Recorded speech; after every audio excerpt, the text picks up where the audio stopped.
everyone, my name is Felicity Okolo. I'm a life coach, speaker, and author of the best-selling book, It Is My Life and I'm in Charge. Today, I would like to speak with you about breaking domestic violence cycle.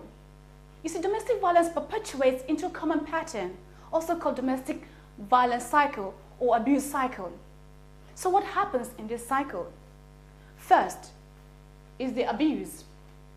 This is where your partner or the abuser or your spouse abuses you in a power play. This abuse could be mentally, physically, emotionally, financially, otherwise, whatever it is, to show you that he is the boss. At this stage, after that, the next stage occurs. Second stage is guilty feelings. This is where he feels guilty, not because of you. He doesn't feel guilty because he abused you. He feels guilty for himself because he does not want to be caught. Some men, some abusers here may attempt to apologize. Some actually tell you they're sorry. They don't really mean that because they do not want to be caught. Or it could be because they are humans, they have some feelings, but then how true is that? So next stage is guilty feelings. After this stage, next stage is excuse or blame. This is where the abuser comes up with tons of brilliant excuses as to why he abused you.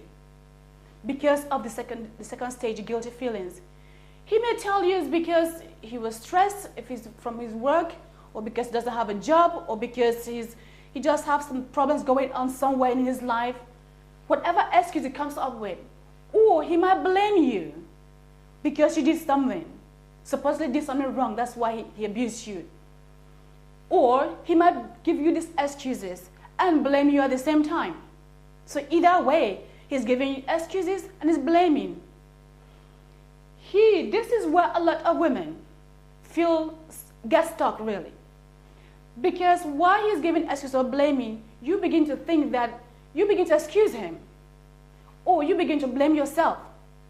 Some women think they actually deserve the abuse because of how he twisted his story to make you feel guilty, to make you feel bad like you deserve the abuse. And you begin to work hard to try to avoid abuse again because, of course, he told you it's your fault and you believed him. So after this stage, what happens next?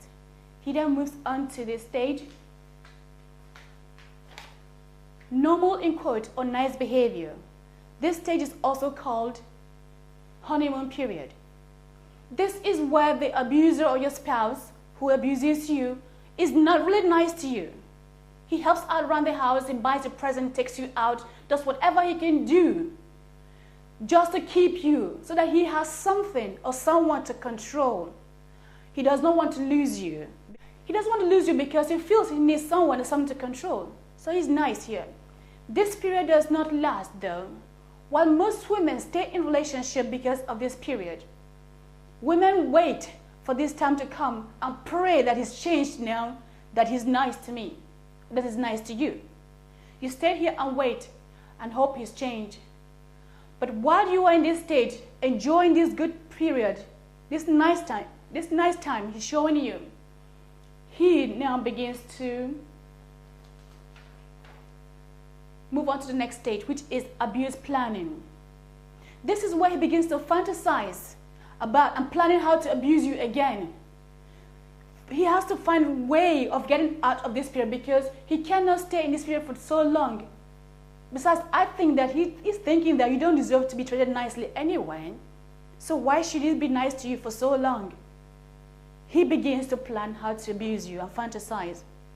Before you know it, he moves on to the next stage, which is now abuse setup. He finds something to plan so that once he plans it, it sets you up. Once you fall into that trap, whatever you do now, you cannot be right in whatever you do. He finds an excuse now, sets you up, you fall into the trap, and the abuse occurs. So that he feels guilty again, tells you and blames you or tells you it was your fault. And then he goes round again, abuse occurs, and then you wait for the nice time again, you stay, hoping he will change, and then he goes back again. This cycle goes on. A lot of women are oblivious of this stage, abuse planning, because they're still enjoying the honeymoon period or the nice behavior time. If you are one of these people who are stuck in this cycle, I recommend to break this cycle if you really want to be free and enjoy your life. Breaking this cycle, the best place to break this cycle is between the abuse stage and the guilty feelings.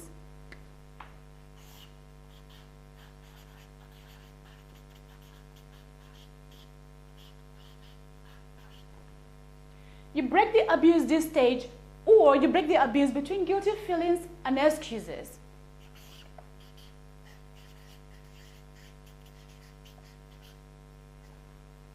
Why do I say that? Because if you do not break the abuse at these two crucial periods, or especially between the abuse and guilty feelings, you have to wait. Once you get to nice behavior, it will be hard for you to leave. And then you have to wait again till the abuse occurs, because these two stages are oblivious to you. You do not know, you're not aware when he's planning to abuse you or fantasize and when he's setting you up. Before you know it, he's abused you. And besides, while you are in the nice behavior stage there with him, you have no excuse to want to leave. So the best time to break the abuse is between abuse and guilty feelings. You break the abuse either by getting help. Call your National Domestic Violence Helpline or hotline wherever you are, or calling the police in an emergency. If you want to stay in the relationship, it would be best for your partner to get help here, or for both of you to get help. Your partner may not want to get help because he doesn't see anything wrong in what he's doing anyway, like most of them do. So, if you want to stay alive and be happy away from violence, it is best for you to call National Domestic Violence Helpline or hotline where you are, or police in an emergency. Break this cycle between abuse and guilty feelings for you to be safe. So until next time, for more trainings about domestic violence, visit my website, felicityookolo.com. Until next time, stay safe.